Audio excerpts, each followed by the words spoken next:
আজকালকের দেখা যায় মানুষ নামাজ পড়ে সমাজের ইজ্জত বাঁচানোর জন্য, কতক্ষণ ঠিক কিনা? ঠিক না বল কইলা? হ্যাঁ, আলোচনার শুরু, এর মাঝখানে একটা কথা পেটের মধ্যে গেলে গুতাইতে আছে। কমু কতক্ষণ না কমু, আপনি না করলে তো বুঝবেন না। এটা কিন্তু আমার কিছু বরিশালের কিছু আঞ্চলিক ভাষা আছে, এটা না বুঝলে আমার পরে বলবেন, আমি আলোচনার পরে তাফসীর করে দেব, ঠিক আছে? আমার এক উস্তাদ বলছিলেন, দেখবেন প্রত্যেক বছর ঈদে আমাদের এলাকার বড় বড় বট গাছ, কড়াই গাছ, কারেন্টের খাম্বা, দেখবেন প্রত্যেক বছর ঈদের পরে কিছু মানুষ দেখা যায় যারা হাত জায়গায় রাখছে। আপনাদের এলাকায় আছে? বুঝেন নাই মনে আমার কথা? হ্যাঁ, দেখা যায়নি? প্রত্যেক বছর চেঞ্জ হয়, আর যে দল পরিবর্তন হয় তাহলে মুখও চেঞ্জ হয়, ঠিক না? জিজ্ঞেস করা হয় কি জন্য, বলে জনগণের খেদমত। কার খেদমত? কথা কয় না, কার খেদমত? আলহামদুলিল্লাহ, জনগণের খেদমত। কাউকে কষ্ট দেওয়ার জন্য বলছি না, বুঝানোর জন্য বলতেছি। তো এই যে মাহফিল মজলিস গুলা, দেখবেন প্রধান বক্তা আসলে মানুষের পরিমাণ আরো বাড়বে, ঠিক না? এই মানুষগুলাকে যদি কোনো রাজনৈতিক প্যান্ডেলে নিতে হতো, হাজার হাজার লক্ষ লক্ষ টাকা ব্যয় করা লাগবে। কিন্তু এখানে আপনাদেরকে কোনো টাকা দেওয়া হয়েছে? পয়সা দেওয়া হয়েছে? আপনারা আসছেন আমার রব আল্লাহর জন্য, ঠিক কিনা বলেন? তো এরকম মজলিস তারা পায় না।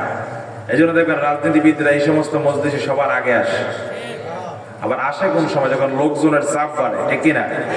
আসরের পরে একজনও আসবে না, আসবে এশার পরে আসবে, কারণ লোকজন দরকার, ঠিক কিনা? ভালো করে বুঝেন, কষ্ট দেওয়ার জন্য বলতেছি। তো এরকম এক ব্যক্তি আসরের নামাজ পড়ছে, এটার নাম হচ্ছে লবরকান্দি।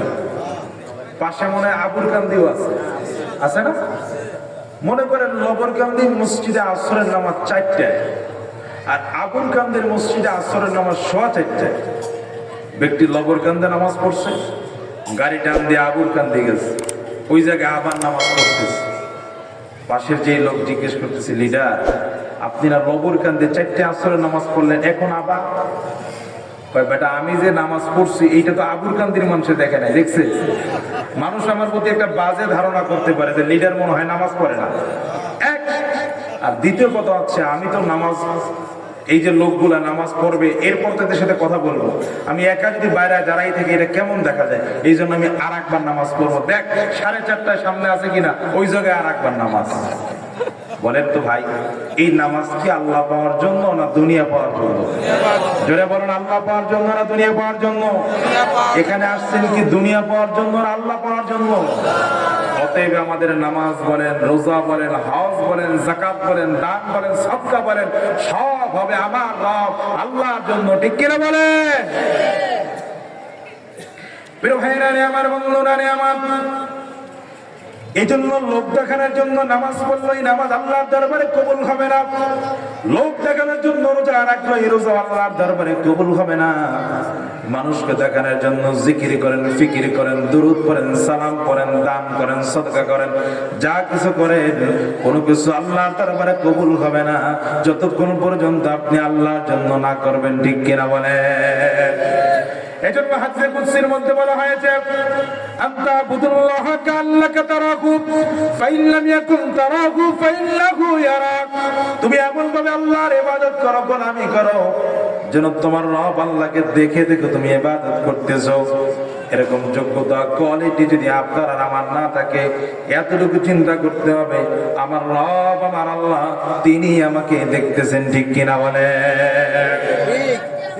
প্রিয় ভাইরা রে আমার, বন্ধুরা আমার, এজন্য এই জমিনের মধ্যে এখন আপনি আছেন, একটু কল্পনা করে দেখেন, গত বছর এই মাহফিলের মধ্যে অনেকে ছিল, এই বছর তারা নাই। আপনি আর আমি যারা এই মাহফিলে আজকে আছি, এমন হতে পারে আগামী বছর মাহফিল আমরা থাকবো না, কথা কোন ঠিক কিনা? কারণ আল্লাহ তাআলা বলতেছেন, মিনহা খালাকনাকুম ওয়া ফিহা নুঈদুকুম ওয়া মিনহা নুখরিজুকুম তারাতান উখরা জবান খুলে পড়েন না আল্লাহু আকবার। আল্লাহ পাক আপনাকে আমাকে সৃষ্টি করেছেন, ওই আল্লাহ আপনাকে আমাকে আবার মওত দান করবেন। মিনহা খালাকনাকুম, আল্লাহ ডেকে বলতেছে রে গোলাম, তোমাকে আমি আল্লাহ রাব্বুল আলামিন ওই মাটি থেকে সৃষ্টি করেছি, আবার তার পেটের মধ্যে তোমাকে চলে যেতে হবে। আল্লাহ বলতেছেন এরপর ওখান থেকে আমি আল্লাহ আবার বের করব। এখন আপনাদের মনে কি এমন কোনো সন্দেহ আছে কিনা আমরা মারা যাওয়ার পরে আল্লাহ কি আমাদেরকে আবার সৃষ্টি করতে পারবে কি পারবে না?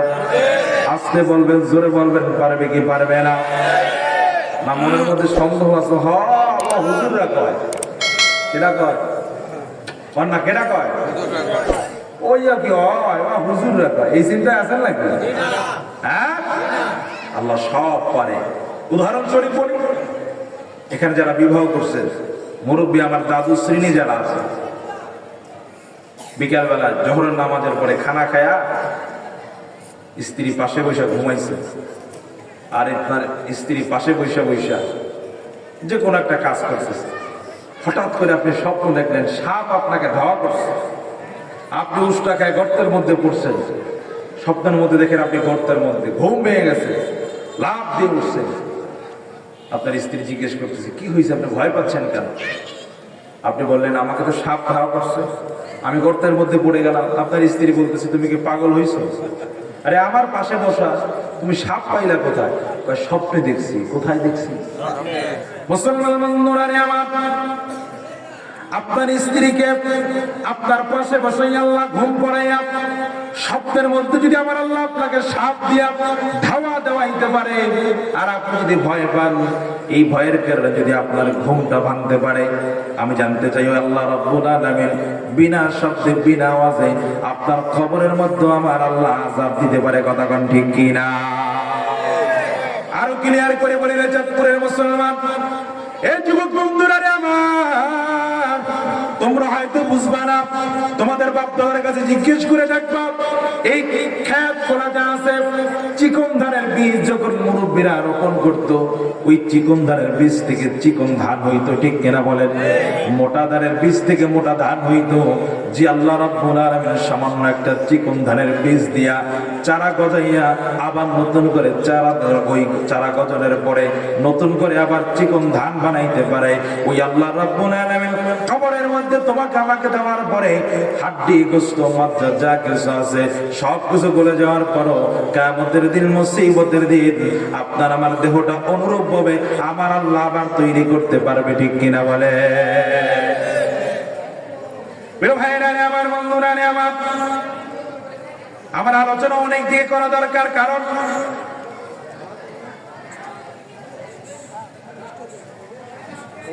এখানে একদিকে খাজা গরিবে নওয়াজ হাফিজি মাদ্রাসা, নামেরও কিছু দাম আছে, ঠিক না? কোন দিক থেকে কোন দিক, একদিক থেকে বলতে থাকে, ঠিক আছে তো? দৃশ্যে পড় আল্লাহুম্মা সাল্লি আলা সাইয়্যিদিনা ওয়া নাবিয়্যিনা ওয়া শাফিয়িনা ওয়া হাবিবিনা মাওলানা মুহাম্মদ সাল্লাল্লাহু আলাইহি ওয়া আলা আলিহি ওয়া আসহাবিহি ওয়া বারিক ওয়া সাল্লাম। আল্লাহুম্মা সাল্লি আলা সাইয়্যিদিনা ওয়া নাবিয়্যিনা ওয়া শাফিয়িনা ওয়া হাবিবিনা মাওলানা মুহাম্মদ সাল্লাল্লাহু আলাইহি ওয়া আলা আলিহি ওয়া আসহাবিহি ওয়া বারিক ওয়া সাল্লাম। প্রিয় ভাইরা, বলতেছিলাম সেই মৃত্যুর কথা। এখানে যারাই মুসলিম, যদি জিজ্ঞেস করি জান্নাতে কে কে যাবে, সবাই দুই হাত দেখাইবে, পারলে পাও জাগাই দিবেন, কথা কন দেখেন। কিন্তু যদি জিজ্ঞেস করি মারা যাবেন কে কে আগামীকাল, মরতে মন চায়নি, একজনও রাজি। কিন্তু ভাইরা আমার, দুই একজন যারা আছেন এরা হুতাশে আছে, কথা কন দেখেন। জ্বর হইলে এরা পোলারে আগে ঔষধ নিয়ে আমি আর বাঁচতে আছি না, কথা কন দেখেন। আগে আমার ঔষধ আন। আসলে বাস্তব দৃষ্টিকোণ থেকে আমরা কেউ মরতে চাই, কিন্তু ভাইরা আমার, আপনি যদি বলেন যে আমি মারা যাব না, এটাকে আপনার হাতে, অথবা না আপনার হাতে কোন সময় মওত আসবে আপনি জানেন? ইদা জাআ আজালুহুম লা ইস্তাখিরুনা সাআতান ওয়া লা ইস্তাকদিমুন। উচ্চ কণ্ঠে বলেন আল্লাহু আকবার।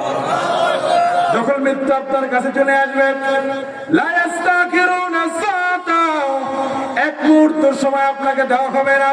আপনি যে বলেন আজরাইল আমাকে 1 ঘন্টা সময় দাও, আধা ঘন্টা সময় দাও, 1 মিনিট সময় দাও, আজরাইল আপনাকে 1 মুহূর্তের জন্য সময় দিবে না। কতক্ষণ ঠিক কিরা? কারণ আল্লাহ তাআলা বলেন কুল্লু নাফসিন যায়িকাতুল মাউত, প্রত্যেকটা প্রাণী মৃত্যুর স্বাদ গ্রহণ করবে। অতএব আজ নয় কাল আপনার আমাকে মৃত্যুর স্বাদ গ্রহণ করা লাগবে। চিল্লায় বলেন ঠিক কিনা? এজন্য আমার হুজুর বলছেন, ওই আমি চলে যাব, আমায় তোমরা ভুইলা যাও না। আমি চলে যাব, আমায় তোমরা ভুইলা যাও না। ডাইনে বামে মাটি আমার মাটির বিছানা, ডাইনে বামে মাটি আমার মাটির বিছানা। ঠিক কিনা? প্রিয় ভাইয়েরা আমার, বন্ধুরা আমার, আপনাকে যখন দাফন করে দেওয়া হবে আপন বলতে কেউ থাকবে না। ওই কবরে আপন হবে লেখা আমার রাসূলুল্লাহ। এই জন্য জমিনের মধ্যে যারা নেক আমল বেশি করবেন, রাসূলুল্লাহর পক্ষে যারা থাকবেন, এরাই কবরের মধ্যে শান্তিতে থাকবেন। কতক্ষণ ঠিক কিনা? ছেলে মেয়ে আছে না, ওনাদেরকে বলবেন আমি মরে গেলে আমায় তোমরা ভুইলা যাও না। আমি মরে গেলে আমায় তোমরা ভুইলা যাও না।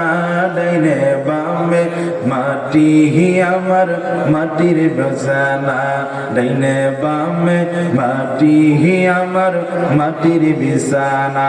ঠিক কিনা বলে? প্রিয় ভাইরা আমার, বন্ধুরা আমার,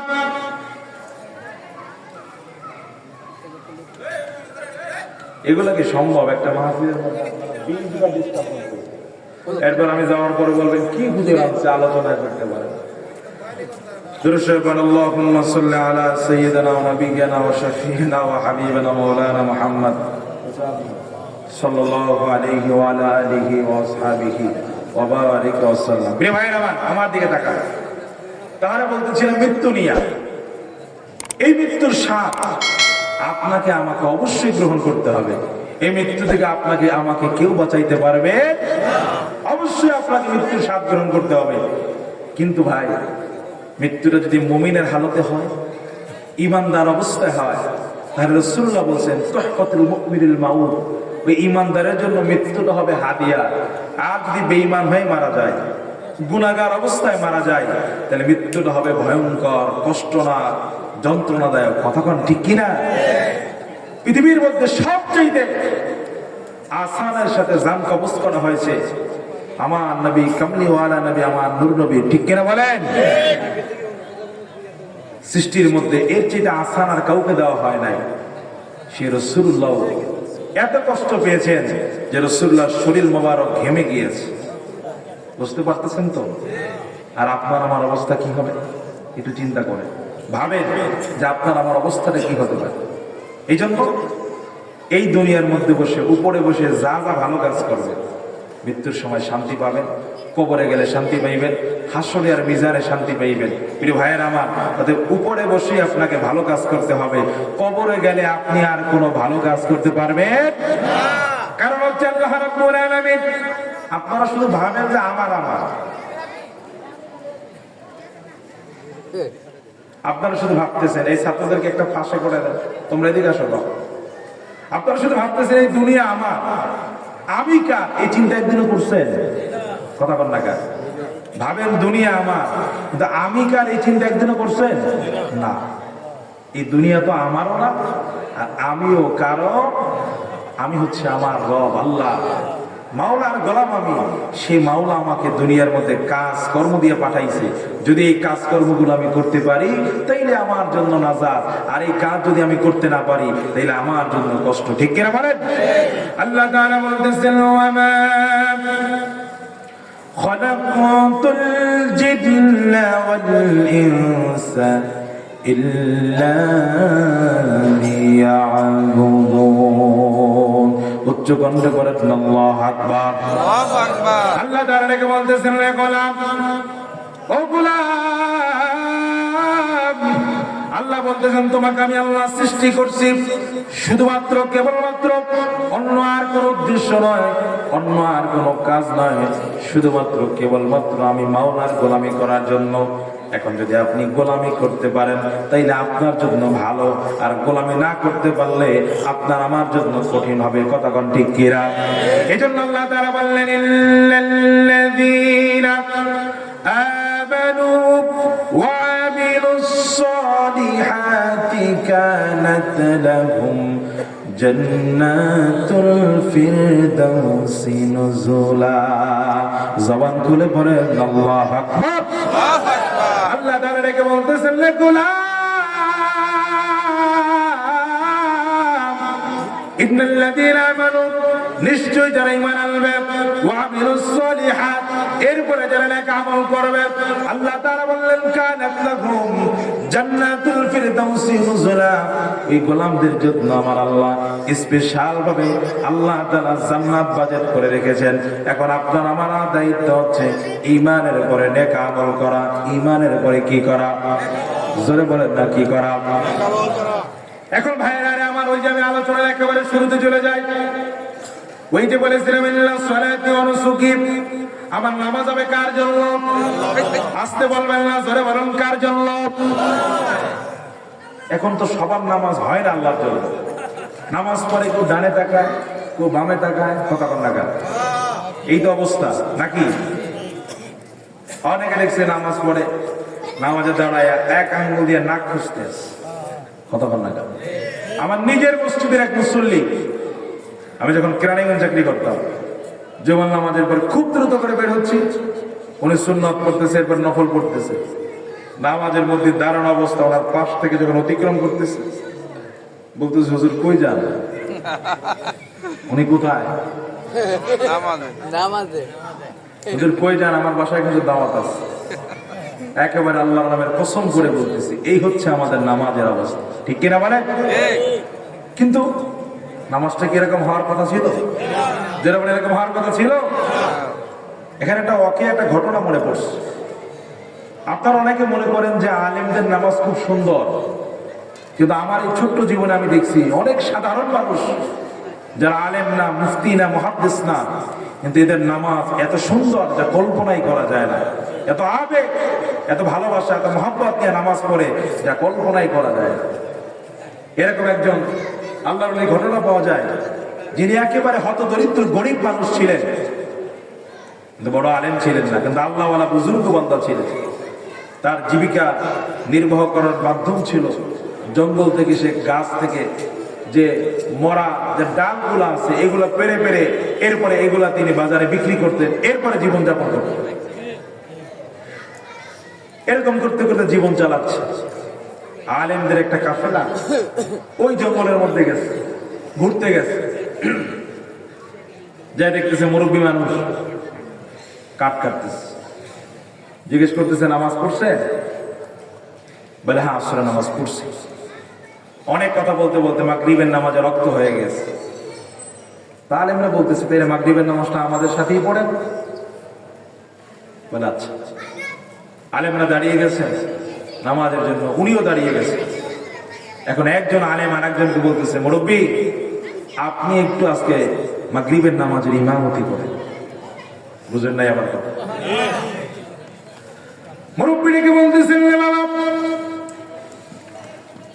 আপনারা আলেম মানুষ, আপনাদের সামনে আমি ইমামতি করবো, এটা কখনোই মানা যায় না। আপনারা ইমামতি করেন। আলেমদের মধ্যে থেকে একজন আর একজনকে বলতেছে না না না, আজকে আপনি ইমামতি করবেন, আমাদের মন চায় আপনার পিছনে আমরা নামাজ পড়ব। মুরব্বী ডেকে বলতেছেন না গো বাবা, আমার পিছনে যদি আপনি নামাজ পড়েন আপনারা বিরক্ত হয়ে যাবেন, আপনারা আমার পিছনে নামাজ পড়তে পারবেন না। আলেমরা ডেকে বলতেছেন মুরব্বী এত বছর এত আলেমদের পিছনে নামাজ পড়লাম, কোন সময় আমরা বিরক্ত বোধ করিনি, আপনি কি বলেন আপনার পিছনে নামাজ পড়লে আমরা বিরক্ত হব? জোর করে তার সামনে নামাজের জন্য ইমামতির মুসল্লা দাঁড় করায় দিচ্ছে। যেই কথা সেই কাজ, মুরব্বী তাকবীর বেঁধে নামাজের জন্য নিয়াত বাঁধলেন। তেলাওয়াত শুরু করলেন, লম্বা তেলাওয়াত করলেন, রুকুর মধ্যে চলে গেলেন। ওলামায়ে কেরাম রুকুর মধ্যে চলে গেছেন। রুকু তো গেছে, আর রুকু থেকে ওঠার কোনো খবর নাই। জোরে কইবেন না সুবহানাল্লাহ। লম্বা রুকু করলেন, লম্বা সিজদা দিলেন। প্রথম রাকাত শেষ করলেন, দ্বিতীয় রাকাত শেষ করলেন, তৃতীয় রাকাত শেষ করলেন। লম্বা নামাজ সালাম ফিরানোর পরে মুরব্বিরা জিজ্ঞেস করলেন, বাবাজি গো, এত লম্বা নামাজ, মাগরিবের নামাজ তো শর্ট হওয়ার কথা, আপনি এত বড় লম্বা নামাজ কেন পড়লেন গো বাবাজি, জানতে চাই। মুরব্বিকে বলতেছে, হুজুর আগেই তো বলছিলাম আপনারা আমার পিছনে মুক্তাদি হবেন না, আমি ইমামতি করব না, কিন্তু কেন আপনারা আমার পিছনে নামাজের জন্য দাঁড়াইলেন? আপনারা যে প্রশ্ন করলেন এই প্রশ্নের জবাব আমি দিতে পারবো না। আলেমরা তাকে জোর করে ধরলেন, বাবাজি গো, আপনাকে অবশ্যই বলতে হবে এত লম্বা নামাজ আপনি কেন করলেন, এত লম্বা রুকু, এত লম্বা সেজদা কেন দিলেন? মুরব্বিকে বলতেছে, রে বাবা, আমি যখন রুকুর মধ্যে চলে যাই, রুকুতে যাওয়ার পরে যখন রুকুর তাসবিহ গুলো পড়ি, সুবহান রাব্বিয়াল আযীম পড়তে পড়তে পড়তে পড়তে যতক্ষণ পর্যন্ত আমার আল্লাহ আমাকে ইলহামের মাধ্যমে খবর না জানায়, রে গোলাম তোমার রুকু আমি আল্লাহ কবুল করি নাই, ততক্ষণ পর্যন্ত আমি রুকু থেকে মাথা উপরে উঠাই না।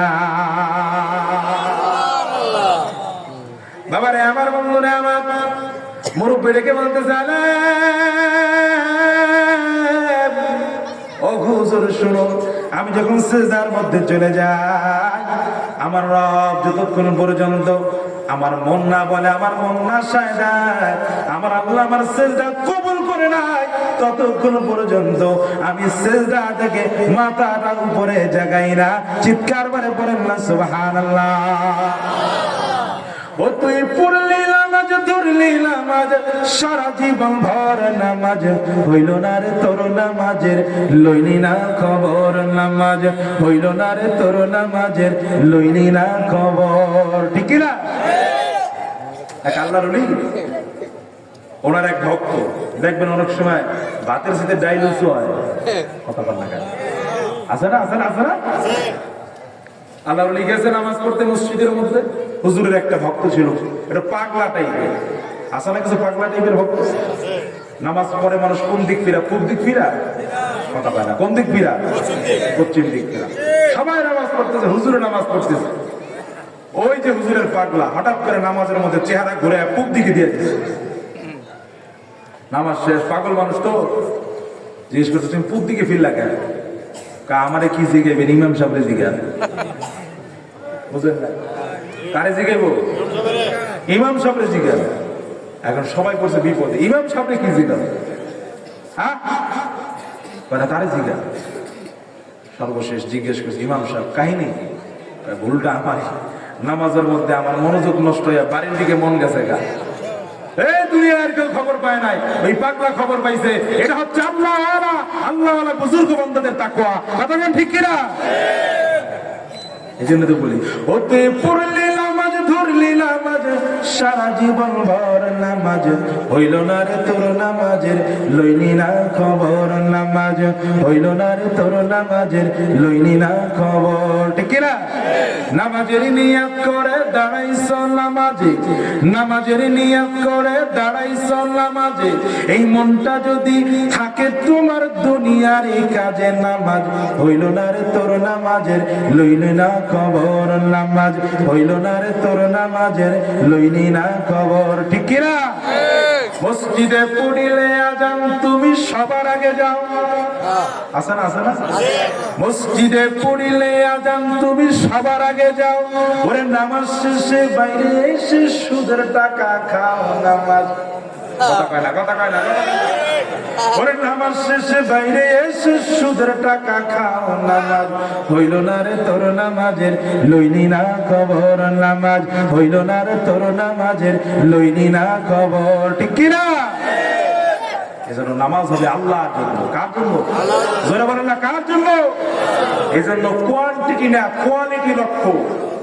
কয় রাকাত পড়ছে এটা বিষয় না, নামাজটা কত সুন্দর হয়েছে এইটা হচ্ছে মূল বিষয়। কথা কোন ঠিক কিনা? প্রিয় ভাইয়েরা রে, আমার বন্ধুরা আমার, এজন্য আমরা আলোচনার বিষয় দিয়েছেন মৃত্যুর স্মরণ, যেইটা এখন আমাদের মাঝে নাই। বরং অনেক মুরব্বীরা রাগ করবেন না, নাতি যদি বলে বাবা আপনি একটু আপনার বাবারে অর্থাৎ দাদারে একটু বলে দেন যে এখন আপনার দুনিয়াদারি করার দরকার নাই, ব্যবসা বাণিজ্য বাদ দেন, সংসার বাদ দেন, রাজনীতি বাদ দেন, যে কোনো সময় আপনি মারা যাইতে পারেন, মেহেরবানি করে একটু আপনি আল্লাহর পথে চলে আসেন। মুরব্বী দেখে 3টা ঘুরানি দেয়, কতক্ষণ টাকা আমি মরবো তোমারে কইল কেডা, কতক্ষণ টাকা। কিন্তু ভাইয়েরা আমার, কোন সময় যে আজরাইল আসবে এর কোনো গ্যারান্টি আছে? যারা বলেন কোন সময় যে আজরাইল আসবে এর কোনো গ্যারান্টি নাই। রাসূলুল্লাহর কলিজার টুকরা স্ত্রী আম্মা জান হযরতে খাদিজাতুল কুবরা রাদিয়াল্লাহু তাআলা আনহা, তিনি যখন রাসূলুল্লাহর জবান থেকে এই মৃত্যুর আলোচনা শুনতেন থরথর করে কাঁপতে থাকতেন। অনেক সময় দাঁড়ানো থেকে তিনি বসে যাইতেন মৃত্যুর আলোচনা শুনলেন। আর এখন আমাদের মন এত শক্ত হয়ে গিয়েছে, মৃত্যুর আলোচনা তো দূরের কথা। ভাইরা আমার, বন্ধুরা আমার, বাপ মা মারা গেল আজকালকের মানুষ কাঁদতে চায় না, কথা কোন ঠিক কিনা? আবার অনেকে হুজুরই দেখেছে কাঁদতে না, তখন না কেন? আরে তোমার বিলাপ করতে নিষেধ করছে, কিন্তু আল্লাহর দরবারে কাঁদতে তো তোমার নিষেধ করে। তুমি আল্লাহর দরবারে দোয়া করো, আমার সঙ্গে পড়েন রব্বির হামহুমা কামা রাব্বায়ানি সগীরা, দোয়া করো।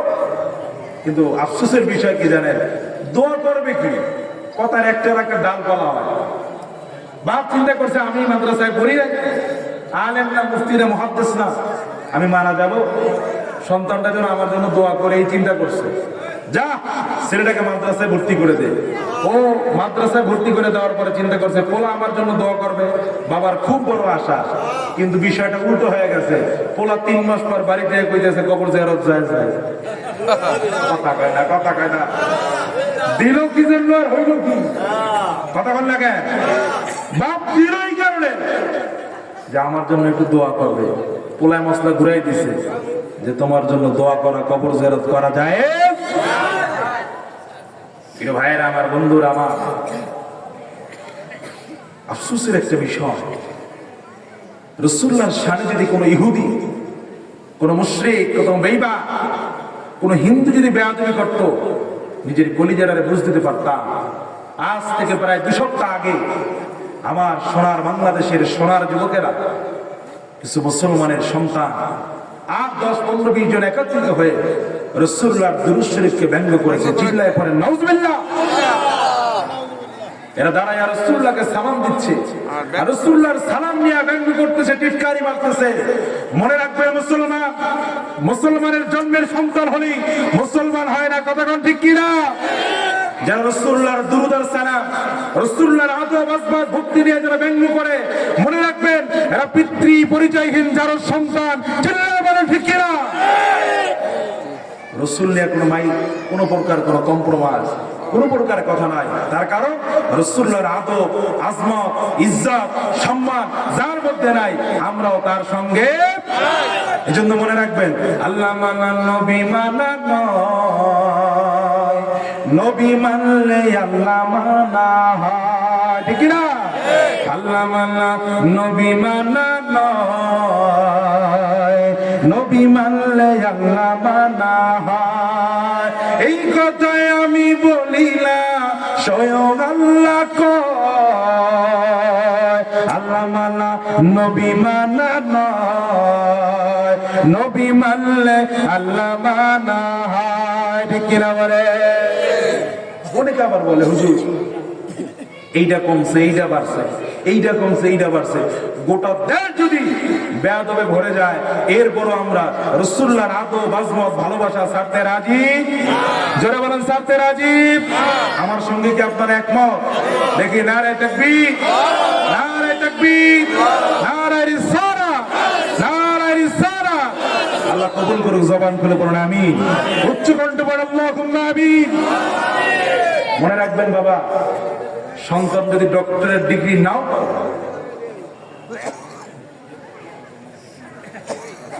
আমাদের আজকের মাহফিলের প্রধান বক্তা তিনি চলে আসছেন, আলহামদুলিল্লাহ পড়ে উচ্চ কণ্ঠ পড়ে আলহামদুলিল্লাহ। একটু পরে আপনাদের মাঝে আসবে, আপনারা খুশি না বাজা? বলতেছিলাম যে কথা, সন্তান যদি ডক্টরের ডিগ্রি নাও করে, বড় বিসিএস নাও হয়, বড় ডাক্তারের ইঞ্জিনিয়ার নাও হয়, বড় শিক্ষিত নাও হয়, এরপর সন্তান জান্নাতে যাবে। কিন্তু বেয়াদব যদি হয়, রাসূলুল্লাহর শানে যদি বেয়াদবি করে, মনে রাখবেন তার আমল, তার নামাজ, তার রোজা কোনো কিছু আল্লাহর দরবারে কবুল হবে। ইন্নাল্লাযীনা